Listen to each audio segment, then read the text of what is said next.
Mas Pratama tadi berkali-kali mengatakan kalau kita punya backup ini tidak akan terjadi. Nah, yang ingin saya tanyakan, apakah sesusah itu Mas bikin backup begitu loh? Mengapa kita tidak mempersiapkan itu sejak awal kalau memang itu seharusnya dilakukan begitu seperti negara-negara lain? Mengapa di Indonesia ini tidak ada itu? Berarti itu tidak wajar dong?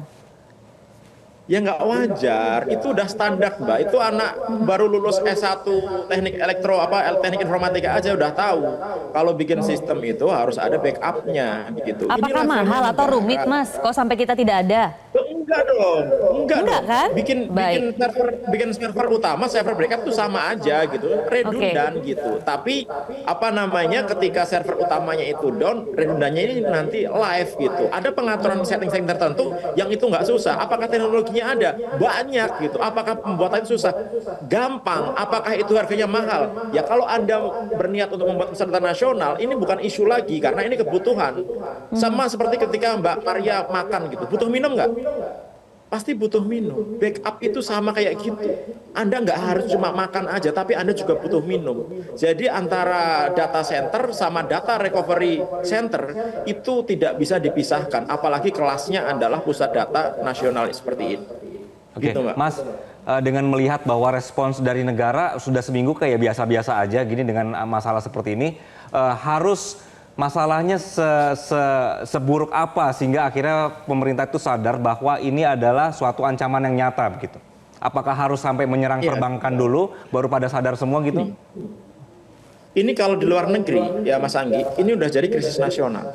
Faktor-faktor untuk menyatakan ini krisis nasional udah terpenuhi. Yang pertama, data-data semuanya rusak. Layanan pemerintah terganggu. Infrastruktur kritis kita, PDN termasuk infrastruktur kritis, itu rusak. Gitu.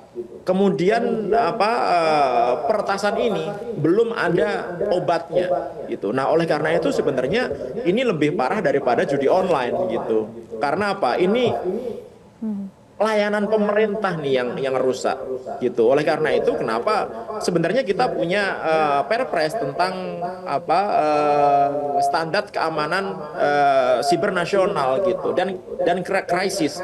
Artinya apa? Artinya presiden perlu menyatakan bahwa ini krisis gitu sehingga nanti akan dilakukan perlakuan-perlakuan ketika kita sedang krisis.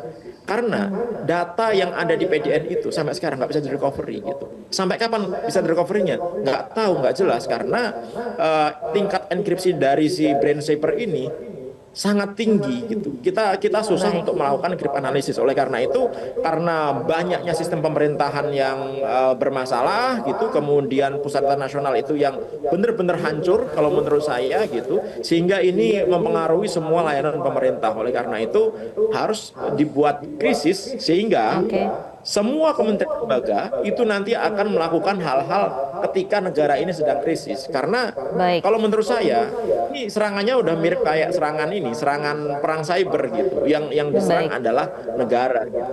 Jelajahi cara baru mendapatkan informasi. Download Metro TV Extend sekarang.